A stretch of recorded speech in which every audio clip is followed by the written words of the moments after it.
একজন একটা কমেন্টস করছে এখানে, এমন হ্যাকার করলো হ্যাক, বেশ্যা ডেকেই আইডি ব্যাক। খুব চমৎকার দারুণ লিখেছে জয়ন্ত সেন। ধন্যবাদ আপনাকে। চমৎকার। আর আমি আর একটু ওই আমিরের ব্যাপার থেকে আসি। সেটা হচ্ছে গিয়ে জি। মিয়ামি কি যেন মিয়ামি না মোনামি মোনামি হচ্ছে যে বলেছে এটা না ওইটা, হুজুর এমন করে না। তো মোনামির আসলে ইন্দ্রার মনে ভাষায় রাখা ইন্দ্রার ভাষায় ওটা সাও আমি। আচ্ছা, তো ধরেন ওই মোনামি হচ্ছে গিয়ে তার একটা ব্যাপার মনে রাখা উচিত, পুরুষ সবসময় একই ভাষায় কথা বলে না। তাকে হয়তো oh my baby doll, oh my baby doll বলে শফিক, কিন্তু সবসময় আসলে ওই এক্সপ্রেশনটা শফিক দেয় না। তো নিশ্চয়ই হয়তো কি বলে যে খাস বাংলা বোধহয় বিশেষ কাজের সময় শফিক পছন্দ করে না, বিধে আপনাকে বিশেষ কাজের সময় হয়তো ও মাই বেবি করে, হ্যাঁ, হানি হানি করে, কিন্তু এই ভাষাটাও ব্যবহার করা হয়। এবং আমরা জন্মের পর থেকে ওয়াজ মাহফিল থেকে শুরু করে বিভিন্ন জায়গায় এই ভাষার ব্যবহার দেখে আসছি। যারা চাকরি করে তারা বেশ্যা, তারা চরিত্রহীন, গার্মেন্টসে যারা যায় প্রত্যেকে জেনা করে। এইগুলা আজকের বয়ান না, জামাত এবং এই মৌলবাদী গোষ্ঠীর এই বয়ানটা আমি অন্তত আমার জন্মের পর থেকে শুনে আসছি। এখন প্রশ্ন হচ্ছে তাহলে ঢাকা বিশ্ববিদ্যালয়ে যে মূর্খগুলো পড়াশোনা করে, আন্তর্জাতিক মানের যে মূর্খগুলো, সেই মূর্খগুলো তো ভোট দিয়ে এই শিবিরকেই ক্ষমতায় আনছে, এই জামাতকেই তো দাবিতে ক্ষমতাই তো করেছে। ওরা কি জানতো না ঢাবির মেয়েদেরকে জামায়াত কি মনে করে? এই যে মোনামির মতো এইগুলা হচ্ছে গিয়ে ধরেন ওই জামায়াতের ওই কি বলে খোলা খাবার ডিপার্টমেন্ট আর কি, খোলা খাবার শাখা, এইগুলারেও পালতে হয় জামাতে। এই ধরনের ঢাকা বিশ্ববিদ্যালয়ের এই মোনামির মতো পাবলিকদেরকে। কিন্তু জামাত মূলত কি চায় সেটা রিসেন্ট বিবিসির সঙ্গে একটা ইন্টারভিউ দিয়েছে জামাতের আমির, সেই অথর্ব সেখানে অনেক কিছু বলেছে। নারী তাদের দলে একজনও নারী নাই, অথচ আমাদের সংবিধান অনুযায়ী নারীদের একটা অংশ থাকার কথা সেটা নাই। তারপরে নারীরা কোনোদিন নেতৃত্বে আসতে পারবে না, কিন্তু নারীরা যা ভোট চাইতে পারবে, তালিমের নামে এক একজনকে পাকিস্তানি হালিম খাওয়াতে পারবে, এগুলো সবকিছু হালাল, সুতরাং ক্ষমতায় আসতে পারবে না। রাসেল ভাই আমি মাঝখানে একটু ঢুকবো, কারণ হচ্ছে রাসেল ভাই হ্যাঁ, ভোট সংগ্রহ করতে পারবে, নারীরা সবকিছু পারবে, কিন্তু আমিরে জামাত হইতে পারবে না, কারণ নারীরা শারীরিক ভাবে ওইটা নাই, এই জন্য পারবে না। জি না, এটা একটা বড় কথা। যেরকম এই বিষয় আসলে যে সিগারেটের কথা আমার মনে পড়ে, অনেক সময় আমি বলি যে নারীরা সিগারেট খেলে বাংলাদেশে একটা হাহাকার লেগে যায়, চারদিকে আহারে আহারে গেল একটা রব পড়ে যায়। কিন্তু নারী এবং পুরুষ সিগারেট সবার জন্যই ক্ষতিকর, দুজনের শরীরে সমানভাবে এটা ক্ষতি করে। নারীর জন্য যতটুকু এটা নিষিদ্ধ হওয়া উচিত, পুরুষের জন্য ঠিক ততটুকুই নিষিদ্ধ। এটার মধ্যে আলাদা কিছু নাই, এটা কোনো মহান কর্ম না সিগারেট খাওয়া, কিন্তু পুরুষ খেতে পারবে, নারী খেতে পারবে না। তো এটা শুনলে আমার মনে হয় যে সিগারেটের আকারটা তো দেখছেন কিরকম, লম্বা, চিকন, গোল, হ্যাঁ। তো এই যে সাইজটা দেখলেই তো মনে হয় ভাই এটা পুরুষ রঙের মতো। তো একটা নারী যখন কোথাও দাঁড়ায়, একটা সিগারেট ফোটে নিয়ে আগুনটা জ্বালায় দেয় না, পুরুষ ধাপ লাভ দিয়ে ওঠে যে আমারটা আগুন লাগাই দিল কিনা। তো এই কারণে আমার মনে হয় যে নারীদের আসলে সিগারেট খাওয়া বন্ধ করা উচিত, কারণ পুরুষ আতঙ্কিত বোধ করে সাইজের কারণে সিগারেটের। তো এই যে আদর্শটা, এই আদর্শটা আমরা পুরনো, এটা বহু কাল যাবত আমি বা আমরা তিনজনই বিভিন্ন প্ল্যাটফর্মে কথা বলে আসছি, রাস্তায় মিছিল করা থেকে শুরু করে অনলাইন অফলাইন সব জায়গায়, এমন কোনো জায়গা নেই যেখানে এই মৌলবাদী গোষ্ঠীর বিরুদ্ধে, জামাতের বিরুদ্ধে কথা না বলছি আমরা এত বছর। তো তাহলে ঢাকা বিশ্ববিদ্যালয় কেন পছন্দ করলো? তারা জামাত শাসিত ঢাকা বিশ্ববিদ্যালয় চায়, কারণ শিবির জামাত আলাদা কিছু না। শিবির সেই আদর্শ লালন করে যেটা শফিক লালন করে। আমার এর কথা হচ্ছে গিয়ে ঢাকা বিশ্ববিদ্যালয় কবে এতটা পচে গেল? আওয়ামী লীগ সরকারের অবশ্যই এখানে বড় একটা দোষ আছে। সেই যে মাদ্রাসার সেই ছাত্রীগুলোকে, সেই ফকিন্নিগুলোকে, টোকাইগুলোকে, মূর্খগুলোকে ঢাকা বিশ্ববিদ্যালয়ে ভর্তি হওয়ার জন্য একটু বিশেষ সুবিধা দেওয়া হয়েছে, যেটা তীব্র প্রতিবাদ জানাই। কিন্তু কে বলে কি ওইটুকু? এর বাইরেও গত 50 বছর যাবৎ ধীরে ধীরে ধীরে ধীরে সবকিছুকে ইসলামীকরণ করা হয়েছে। সব জায়গায় জঙ্গিবাদী এই মানসিকতা, যে কি বলে যে আপনার নারীরা কাজ করলেই যে তারা খারাপ, এই বয়ানটাকে এস্টাবলিশ করছে। দুঃখজনক ব্যাপার, আমরা আমাদের বয়ান এস্টাবলিশ করতে পারি নাই। ওরা বয়ানের রাজনীতি করে, ওরা ভোটের রাজনীতি করে না।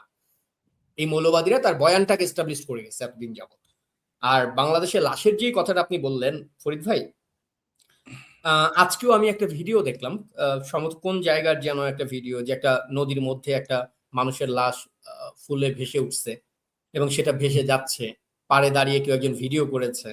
তো বাংলাদেশের মানে ওই যে কি বলে নদীমাতৃক বাংলাদেশ, সেই নদীমাতৃক বাংলাদেশ এখন আসলে নদীর সাথে আপনার লাশটাকে যুক্ত করতে হবে, যে লাশময় নদীমাতৃক বাংলাদেশ।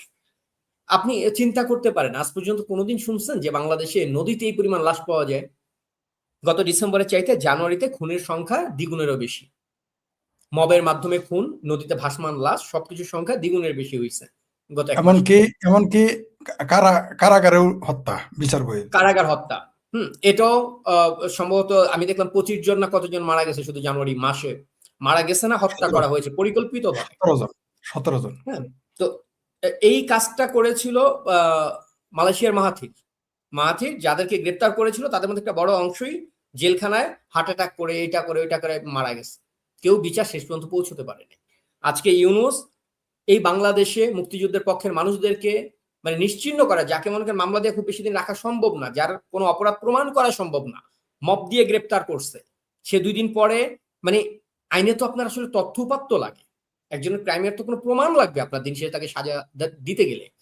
তো যখন কোথাও সাজা দেওয়ার কোনো উপায় না পাচ্ছে, যখন কাউকে অপরাধী বানাতে না পারছে, তখন তাকে জেলখানার মধ্যে হত্যা করা হচ্ছে যাতে সে বেরোতে না পারে।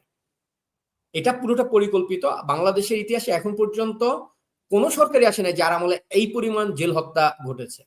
আর নদীতে লাশ ভাসার এই ব্যাপারটা একেবারে নতুন আমাদের জন্য, যে এই পরিমাণ লাশ শুধু মেরে মেরে নদীতে ফেলে দেওয়া। এর মধ্যে দিয়ে আগামী নির্বাচন আসছে, নির্বাচনে তারেক জিয়া এতদিন না না না না করে এখন আবার হ্যাঁ হ্যাঁ হ্যাঁ হ্যাঁ করতেছে। কিন্তু 6 মাস ইউনূস থাকবে এই ঘোষণাটা যখনই আপনার একটা জিনিস মিলান, যখনই ইউনূস গ্যাং বিভিন্ন জায়গায় ইন্টারভিউতে বলতে শুরু করলো 6 মাস তারা ক্ষমতায় থাকবে, জুলাই সনদ বাস্তবায়ন কমিটির মেম্বার হিসেবে যারা বিজয়ী হবে নির্বাচনে তারা কাজ করবে, এই কথার পরেই কিন্তু আয়েশা হ্যাঁ ভোটের পক্ষে কথা বললো। তার আগে কিন্তু বলেনি। তার আগে কিন্তু ইনডিরেক্টলি না ভোটের পক্ষে প্রচার চালাচ্ছিল বিএনপি। তাইলে কি ইউনূস এদেরকে ওই লোভটা দেখাইছে যে আচ্ছা ঠিক আছে যাও 6 মাস আমরা থাকবো না, তোমার হাতে ক্ষমতা দিব, তুমি আগে আমার হ্যাঁ ভোট জিতাও? বিএনপি এবং এই তারেক জিয়া কিসের ভিত্তিতে রাজনীতি করতেছে আমি এই ব্যাপারটাই আজ পর্যন্ত বুঝি না। শুরু থেকে আপনি দেখেন তারেক জিয়ার একটা কোনো স্টেটমেন্ট পাবেন না, একটা কোনো কর্মকাণ্ড পাবেন না যেটার মধ্যে আপনার কাছে প্রমাণ হয় যে রাজনৈতিকভাবে ওর কোনো মেরুদণ্ড আছে। ও হচ্ছে গিয়ে ধরেন ওই বড় লোকের বাড়ির সামনে যেমন গেটের সামনে কুত্তা ঘুরে বেড়ায় যদি কিছু খাওয়ান দেয়, ও মূলত ইউনূস জামাত গ্যাংয়ের দুয়ারে দুয়ারে এমনি করে ঘুরতেছে, যদি কিছু কপালে জোরে, যদি কিছু কপালে জোরে। আর এটাই যদি না হইতো তাহলে সেই 5ই অগস্টের পরে ওরে আপনি অগস্টের ধরেন যে অন্তত 1 সপ্তাহের মধ্যে বাংলাদেশে পাইতেন। কিন্তু ও সেই সাহসটুকু দেখায় নাই, কারণ ও জানে ওর অপকর্মগুলা কি। গত টার্মে ক্ষমতায় থাকাকালীন সময় কি কি অপকর্ম করছে এবং কোনগুলোর দলিল দস্তাবেজ প্রমাণ সবকিছু আদালতের কাছে আছে, ও জানে। অতএব ও এখন আসলে কিছু যে বলবে ওর জায়গা থেকে ওর বলারও কোনো উপায় নেই। ইউনূস যা বলবে ওইটাই হচ্ছে গিয়ে সই। তো এই পর্যায়ে গিয়া আগামী নির্বাচন কোন জায়গায় যাবে, আমি আসলে নির্বাচন হবে না এটা একটা বড় প্রশ্ন, নির্বাচন হবে কি না হবে, কিন্তু ওদের নির্বাচন হবে কি না হবে ও বাল নিয়ে আসলে আমাদের কোনো মাথা ব্যথাও নাই। কারণ পুরো আপনি দেখছেন যে বিদেশে যে ব্যালট পেপার গুলো পাঠিয়েছে তার মধ্যে 11,000 ব্যালট পেপার ফেরত আসছে যারা ভোট দেয় নাই, একদম খালি ব্যালট পেপার পাঠায় দিচ্ছে। অথচ এই ডাস্টবিন শফিক, এই ফকিন্নির বাচ্চায়, হ্যাঁ এই ফকিন্নির বাচ্চায় কয়েকদিন আগে বলছে মানুষ মুখিয়ে আছে আমাকে সিল মারার জন্য। মানুষ এত বছর সিল মারে নাই, আমার সিল মারবে। কোথায় কোথায় সিল মারে? ওরে কোথায় সিল মারবে? ওর মা বাপ বউ ওর মেয়ে সবার গোয়ার উপরে। তো যাই হোক, আমরা ভাবছিলাম সিল মারবে বাঙালি, 11,000 ব্যালট পেপার ফেরত আসে। বাকিগুলা কি হয়েছে সেটা আপনি জানেন ফরিদ ভাই, আপনি দেখছেন। বাহরাইন এবং হচ্ছে দুবাই বিভিন্ন জন ভিডিও করেছে যে জামাতের অফিসে ব্যালট গুলা গেছে এবং তাদের কাছে যখন ব্যালট পেপার পৌঁছানো হয়েছে সবগুলোর মধ্যে দাঁড়িপাল্লায় সিল মারা। 11,000 যেগুলো হয়তো ওরা আমার কাছে সিল না মাইরা একটু কি বলে যে আপনার নিরপেক্ষতা দেখানোর জন্য হয়তো বা ওই 11-12,000ই মানুষকে পাঠাইছিল সিল না মাইরা, তারা আবার কোন সিল না মাইরে ফেরত পাঠাই দিয়েছে বাংলাদেশে। আর বাকি যেগুলো ছিল ওগুলো ওরা সিল মেরা পাঠাইছে। বোঝেন আপনি ফাত্রামিটা? কারণ বাঙালি আসলে এই ভোটটাকেই গ্রহণ করতেছে না কোনোভাবে। ওরা এত প্রচার করতেছে, এত কিছু করতেছে। এবং আরেকটা প্রসঙ্গ আপনাকে আমি মাঝখানে বলে আমি হ্যান্ড ওভার করছি, সেটা হচ্ছে যে ইউনূস আপনি দেখছেন যে 140 কোটি টাকা শুধুমাত্র বরাদ্দ করা হয়েছিল হ্যাঁ ভোটের জন্য 6টা মন্ত্রণালয়ের পেছনে।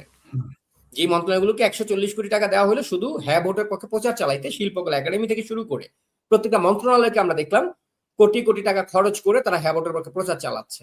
এখনো আমার গত কালকে হচ্ছে বাংলাদেশ থেকে আমাকে করলে স্ক্রিনশট পাঠালো, সরকারি ওই যে গভর্নমেন্ট gov.info এই নাম্বার থেকে SMS পাঠানো হচ্ছে হ্যাঁ ভোট দেওয়ার জন্য গতকালকেও। অথচ নির্বাচন কমিশন দীর্ঘমেয়াদে নিজের গোয়া বাঁচাবার জন্য এখন এসে ঘোষণা করলো সরকারের কোনো পক্ষ যদি প্রচার চালায় হ্যাঁ ভোটের পক্ষে তাহলে 5 বছরের জেল হতে পারে। এটা অন্যায়। থামছে কেউ? থামে নাই।